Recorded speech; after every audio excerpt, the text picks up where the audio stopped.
Howdy! Today, I'll start that again. Yeah.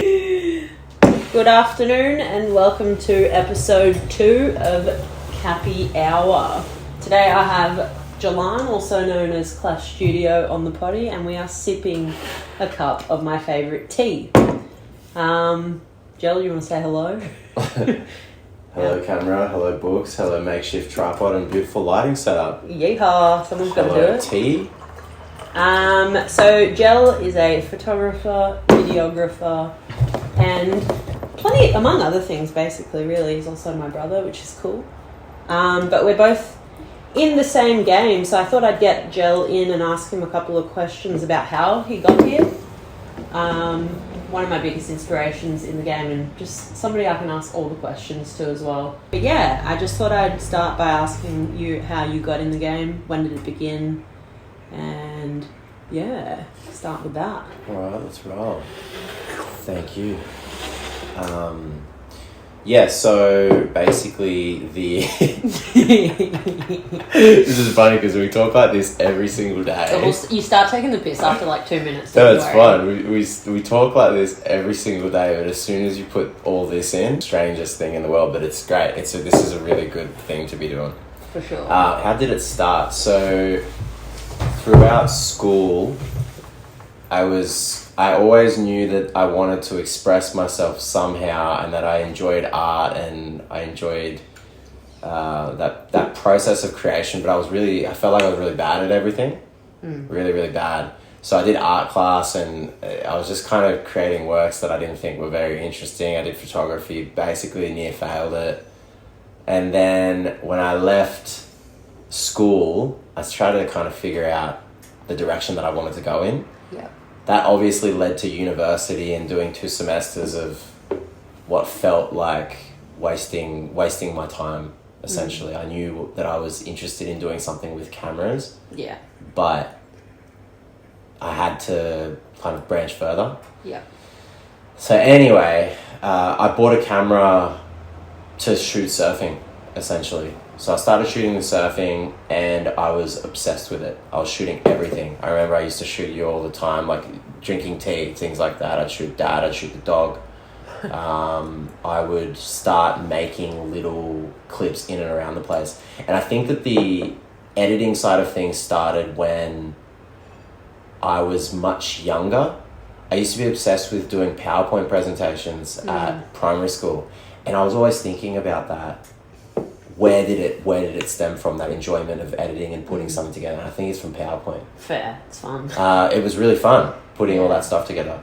So I decided, let's try and give this thing a go.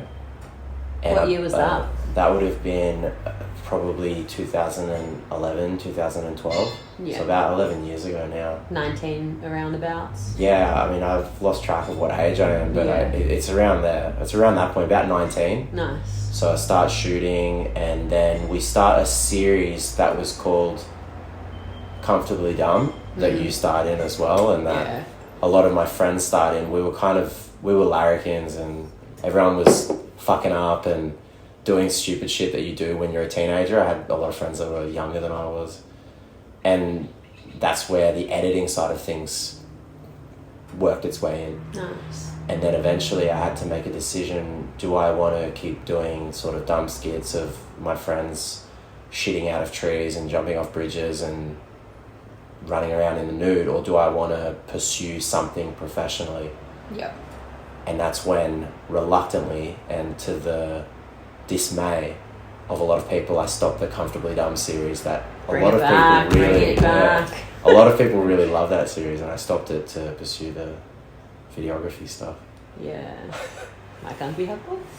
Yeah. But nah, that's cool. So you didn't go to uni, you just bought a camera and you got straight into it, shooting weddings or events, or what did you start out as? So I'm asking the questions like I don't know the answers. I look at you, right, when we're conversing, right? Look at it all. I can look at the whole. Look everywhere. When I was shooting surfing, I remember there was a guy who was a lot older than I was, maybe by 10 to 15 years or something. And he was a surf videographer as well. And I said I wanted to crack it full time, and he said, no, you shouldn't, don't even bother, there's no work out there, it's not going to happen. And not in a way that was mean, but he said, like, don't even bother kind of thing. Like, you know, I can get work, you know, for a little bit of clothes or free shit, or he was doing something for a local grocery place, getting free groceries and stuff. So it wasn't very inspiring. Yeah. But I knew that there was something out there that I could grab onto and do. So I went to Europe, left university, and I shot a Europe video of basically my travels over a few months. And a lot of people ended up seeing the video, not a lot by today's comparison, but at the time it was, for someone as rookie as I was, a lot of people. And Kai Vincent, shout out to Kai, hit me up to shoot his 18th. Yeah. So he paid me not a lot of money, but at the time for me it was like amazing. I was so stoked to be getting paid to do a video, to just get paid to shoot it and edit it. So I did 18s, and then from then on it was anyone who was 16, 17, 18, 19 just doing their parties. Yeah. So events. And it was events. It was all events. True. And, yeah, that's where it began. Some really, like, in my eyes today, horrific looking edits, but great memories for the people who couldn't remember anything on their nights. Yeah, so fair. How good. And you just got back from Tahiti. You were shooting for a client. It's pretty big stuff, going Mr. Worldwide. Jump forward 12 years. Yeah. Yeah. Nah, it's cool. Starting out getting paid $100 for a yeah, it was 200. $200 for an event. 200 for. And I mean, this is no crack at Kai whatsoever. It's what I charge. But I don't think Kai will listen to this. No, but it was. I think I must have shot for like 5-6 hours and then edited that thing for like 10 to 12 hours. Yeah. And then I walked out of it going like, I'm laughing. I've just been able to do something that I love and that I'm inspired by. Yeah, that's good. That's the ticket, eh? Yeah, it's cool. Jel and I get to be each other's kind of sounding boards. And get to bounce ideas around off each other. So it's cool. Jel, as I was saying, has very much inspired me to get in the game as well. But yes, what was I going to say? Do you have any advice for people wanting to start out, they're straight out of uni and straight out of school actually. Do you have any advice for anyone kind of coming out of school and not knowing what they want to do, what they want to pursue? Do you think uni is a good idea? I don't think we do, but how would you start out? Do you mean if they're interested in videography and photography? Nah, if they're interested in hamburgers. I mean, it's like you. Yeah. So if they're interested in that sort of stuff. Yeah. Do you have any advice for anyone interested in getting in the game? Like, how do you start out? Some people do really well by going to film school or some sort of university. I personally didn't thrive very well in that environment, and I don't think it's essential at all. I think in this day and age you can learn pretty much anything just by going out shooting and eventually developing a client list. The amount of times when I was younger and I didn't know how to do something and a client would come up and just be like, hey, can you shoot these corporate videos or whatever of this brand, or the headshots or the wedding, and I had no clue how to shoot that stuff. I just said, yeah, of course, I can shoot that stuff. And then you fuck up on the day and you figure out how not to fuck up on the next one, or it really goes beautifully and goes smoothly. But that process of just shooting rather than studying how to shoot and studying how to gain clients, it sounds simple, but if you just go out and find the clients and produce the work that you want to produce, the people come running. And there's so much work out there. Yeah, it's true. Crazy. I think Jel's also once said before that, you just got to try things. You just got to put yourself out there as well and take any sort of opportunity that kind of comes your way. Yeah. And just fucking go at it full force as well. So many people want to do it, but then they're not fully committed as well. I think a lot of people start out and they're like, this is what I want to do, but if you want to do it, you're not going to get there overnight. Like, no way. You're not going to even get there in a year. Like, there's been I'm trying not to take over the podcast, but yeah, it's tricky. Take over. It's it's an interesting thing to navigate. But I think once it starts to flow, be quite critical about what it is that you want when you're deciding the kind of style that you want to bring out in the world. I would say not even be critical. I would say do it the way that you want to do it, which is what you taught me. Yeah. When you burst onto the scene in a third of the time that it took me to do what I did, because I spent so many years not doing it the way that I wanted to do it, and then I watched you go, no, this is the way that I want to shoot and this is the work that I want to create. It made me go, oh, okay, right, I can do things way better if I do it the way that I would do it, and be flexible and adaptable. For sure. But otherwise you just end up pandering to what's cool, and you can't predict trends and you can't predict what's going to be cool all the time. You know, you can only do things the way that you 100%. can. I mean, it sounds cliche as fuck, but it's exactly that. No, it's true. Biggest fuck up on a shoot. Oh, I mean, that's probably not even the biggest one, but it was pretty up there. What's the biggest one then? I'm not sure, but that's the biggest one for sure, bro. You reckon? Oh yeah, okay. Well, is it not? I mean, it's up there, but we were covered. I was shooting on a yacht in Moreton Island with Surf Dive and Ski, and shout out to Surf Dive and Ski, the coolest crew in the land.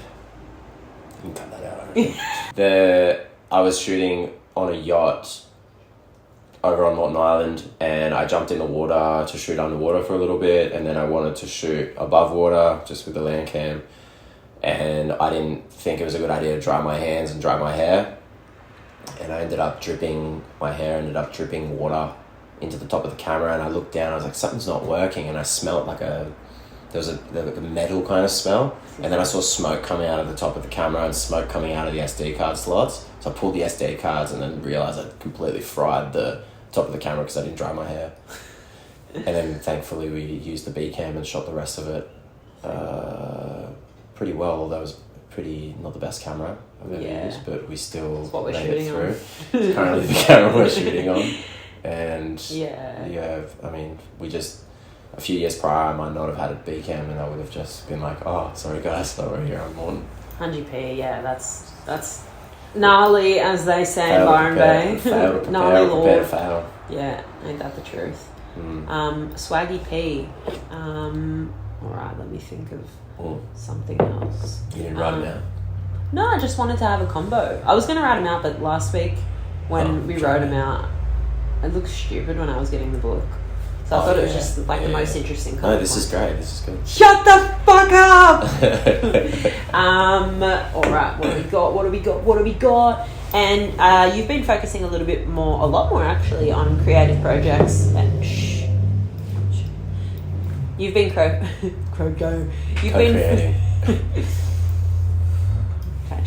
You've been focusing on creative projects a little bit more than corporate lately, I've been noticing, because I've been on the shoots actually. How's that making you feel? It's brought me back to why I started shooting. Fucking power. Yeah, Jel doesn't do things half-assed like me. He goes the whole way, hires the car, gets the fucking mod, gets the big Great Dane, gets it all. So it's very impressive. Yeah, it's really cool. And what do you reckon your favourite job has been in your whole life? Favourite job in my whole life? The one that made you just sit back and just go, fuck, I'm doing this, eh? I think it shifts over time as the years go by, and you have different views of a certain job at certain points in your career. Yeah. The first time I did a few overseas jobs earlier on, but one of the first overseas ones where I was absolutely losing my mind was Morocco with Sunday Somewhere. Yeah. And that was the first time I understood everything that went behind the scenes on a shoot. The first time where I felt I'd clicked with everyone on the shoot. Yeah. And the whole team was in sync and we could fully feel into it. Yeah, man.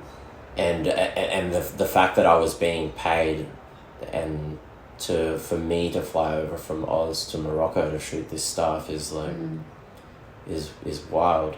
Still, when people pay to have me over somewhere, I just have trouble understanding it. I'm trying to just be like, no, you've worked really, really hard, and this is the fruits of that. Fucking hell. But I still have a part of me that has a certain level of, is this happening? Yeah, for sure. That makes sense. And what do you reckon the best advice you've ever been given is in the game? Like something that's really stuck with you, moved you, somebody maybe you looked up to, or a hobo on the street? A hobo on the street. Best piece of advice. I think there's a lot of different advice that comes through, or that I take on from the people who I really look up to. But recently, I follow everything that Tyler, the Creator, does.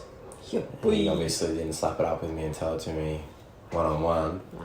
But in the interview, he was talking about sharing your work and getting it out there in that process of creation. And he says, you're going to mean to tell me that you've spent 8 months creating this piece of work, or a month creating this piece of work, and you've put all this time, energy, money into it, and you're going to post it once on your story. Are you fucking crazy? Yeah. Like, that self-promotion is... fuck, I've lost my train of thought here. No, dog. That was good anyway. What I'm trying to say is sharing and getting your work out there is, for some, and I think for me included, for a lot of people, really hard, really quite challenging. And when you hear something like that, get it out there, make it, promote yourself, promote something that you love, something that you've put your heart and your soul into, get it out there. Yeah. And don't be afraid to be passionate about that sort of stuff. Because we're living in this world now where it's not cool to try. Yeah. Like, if you're seen to be trying, or you're seen to be passionate about something, people go, oh, that's like, or she's a bit fucking full he's of not himself. a lord. Yeah, he's not a lord. Or, you know what I mean? Like, there's this ensuing undercurrent of a culture where you're not cool if you try. You have to be mysterious and stuff. And that's really easy to fall into. Yeah. Really easy to be like, oh, I'll make myself smaller and I'll make myself more mysterious so that I don't polarize people. Yeah. So that no one judges me. Yeah. They're all going to judge you in the end anyway. They judge me regardless. They judge you regardless. They judge everyone regardless. And you make a decision like that. You know. But yes, the only judgment that is important is the judgment you level yourself. Judge myself plenty. No more of that. No, it's good. You don't say that. We cut that out. Who's your biggest inspo in the game other than me? Other than you. I know who it is. You do. I think it's Nadia Lee Cohen, Tyler, the Creator, Kate Arizmendi. She's crazy. Next level DP from the States.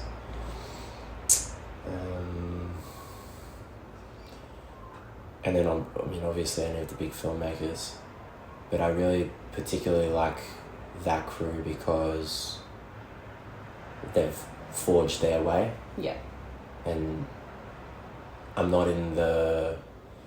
realize I'm not in the game of copying someone else's way of having gotten somewhere. Yeah. I want to follow some rules, but I also want to pave new ones and do it my way. And that's what I really like about that whole crew. Yeah, for sure. They're all doing it very differently. They've all done it really differently, and they've skipped ahead and gone, oh, I don't need to follow this cultural limit. I will do it the way and I want to do it and create the work that I want to create. So, but get inspired by people every day. Yeah. Even locally. And trying to think if there's anyone local. No, it doesn't have to be other than me. Yeah, other than Yeah, sick.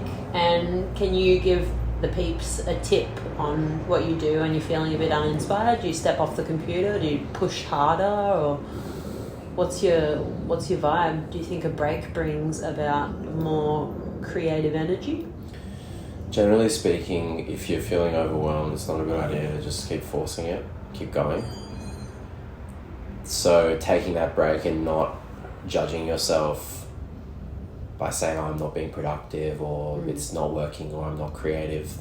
Creative flow is not constant. You have to come to terms with that. It's one of the most frustrating things. You're not always on. You're not always on, hey? You're not always on. But you can you can flex the muscles, what I've been realising as well, just by fucking doing it and getting it out there and just... That's a really good practice too. Yeah. The pursuit of the perfectionism is a trap that I've fallen into, that a lot of people fall into. We go, I'm not going to release this until it's perfect, so then nothing happens. Well, that's exactly it. So the creation of the work, getting it out there, learning from that, getting the feedback from that, or even the feedback from yourself, and then moving on to the new one is far better. Usually the people who are very successful in the creative areas are people who get it done, who package it up, who put it out there and don't think too much about it. Doesn't mean that they don't have the same challenges, but... Yeah. Can you tell the people one of your favourite quotes? One of my favourite quotes. It's a quote from... it's a quote from Good Will Hunting. So it's a quote from Henry David Thoreau. And from what movie? From Dead Poets Society. They sort of paraphrase it. But they say at the start of the meetings, they read it out and they say, I went to the woods because I wanted to live deliberately. I wanted to live deep and suck out all the marrow of life, to put to rout all that was not life, and not when I had come to die, discover that I had not lived. Beautiful. Sort of minced it at the end there. No, that's fine. That's good. Favourite song and favourite movie of all time? Favourite movie of all time... It could be... It might be The Mask of Zorro, because it was the first movie I ever saw when I was 4 years old. Yeah. And I talked about it the whole way home. And in the present day, it's maybe Lost in Translation. I think that movie is flawless. Flawless. Yeah, and there's Shawshank Redemption and all the classics. Mad. Favourite song and artist? Favourite song? Maybe Time by Pink Floyd. Nice. Choice. That's a fucking good track. Yeah, that is a banger. For Shiznit. What's yours? My favourite song? Favourite song of all time is definitely We're All the Way, Eric Clapton. Oh! What do you think, as far as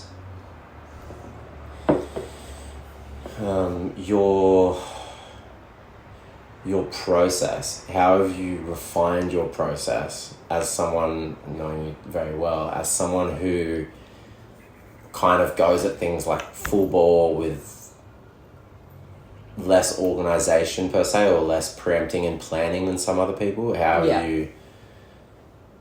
have you had so much success while continuing to refine that process for your clients? I think I start out just by being myself straight away via emails. So I'm always the person that says like love at the end of an email. I'm always just myself. So the people know what they're getting in a way. They know that it's going to be a good energy, and they're not going to get the most pro fucking like... You are pro though. I'm pro to a degree. Yeah, it's true. I was pretty pro this morning. You're very pro. And yeah, and it's like, how have I refined it? There's just so many aspects to that question. Hey, there's so many like... Every question always has like 8 different aspects. That's it. That's what I was just like, yeah. But it's like, I don't know, from, I guess just like finally getting to a place where I can get like gear that's, that bloody works. But yeah, I still honestly like, I get myself into the silliest situations on jobs quite often, if I'm honest. Like, because you can't really ever be too prepared. That's what I realize is Jel's always been like, all right, you need fucking like audio, but you need 2. You need a camera, but you need 3. Like you need a battery, like an SD card, but you need like 8 SD cards and like 8 batteries and the charger and this. And it's like, there is so much that you have to think about. So now I am a really prepared person. I'm a list girl. But yeah, I guess that's how it's been. It's just been troubleshooting every shoot and just being like, I don't want that to happen again. I don't want to drop my camera in the water again and have to reshoot that. Yeah, I've done that. So. Yeah, it's not the best. So I guess, yeah. Well, you've refined your kit and found the way that you work best as well. For sure. And yeah. I mean, and I guess that idea of refining everything and becoming more of a pro is just becoming better at solving problems. For sure. Because that's all it is. That's all shooting is. 100%. Is solving problems all the time. And a lot of the time I make it work for me as well because I want to have an enjoyable time. I want to be good energy. So it's like I use gear that is not too heavy and like too annoying. I've done like 12-hour weddings with like the heaviest cameras and stuff, and it's like now I'm like, I just don't want to do that anymore. My spine hurts. Like Cap back. Yeah, cap back. So yeah. All right. Do you want to start this again? No, it's still going, isn't it? Yeah, but for your audio, do you want the clap? No, just in one. I've already clapped it. Under. I'll clap again. Clap. And what do you think the biggest mistake brands are making, I guess, in their marketing and in the evolution of their brands? Is there anything, a pattern that you're noticing at all? The biggest single mistake that brands make is they focus on their product instead of their story. Here. So while the product is important and what they're selling is important, the story is everything to a brand, especially when you're talking a creative brand or a fashion brand. Yeah. Because the only way for it to have longevity is for people to fall in love with what your brand stands for. Yeah. And this is what all the biggest, most successful brands all do and all do very well. Yeah. Like Gucci, Golf Le Fleur, Amy Leondor, like a few of my favorite ones. For sure. Apple even. Yeah. What they do is they create works that share a story and make you want to wear their stuff or use their stuff. For sure. And you would never see them create a 15-second TikTok reel of a chick lip syncing or like squeezing her tits together on the beach. So boring, bro. And couldn't agree. while there is a place for that in a contemporary culture or whatever, it's to the detriment of your brand if you focus on the product only. Yeah, for sure. I agree. I couldn't agree more. And who's the worst brand you've ever worked for? We're just going to call I know what it is. It's... Beep! What's a fun fact? What's something that people don't know about you? They don't know about us. What do you mean? Well, we both speak French. We speak French. We're going to do the rest of the podcast en français, d'accord? Qui va parler en français? Qu'est-ce que tu manges ce soir? Je sais pas, je vais soit manger une entrecôte. I mean, it's such a part of us, French but culture. most people wouldn't know that about me. It's true. It's our first language. Mad. Oh, it's not first language anymore. It's sort of swapped out. Cool. And what's your biggest goal in life? Is to push myself. To push myself in every area. Push myself emotionally, physically, spiritually, creatively. And get to that place of feeling equipped enough to be able to handle what life's going to throw at me and at all of us. Earth. You know, in all the beautiful things and all the painful things as well. For sure. But it's exciting, that process of self mastery. Earth. It's probably the biggest one, and then pass that on. An auntie cap. Yeah. Mad. Nice. Rock on. It's good tea. Do you want to smoke some damn tea? What now? Pun intended. It's nice tea, hey? Yeah.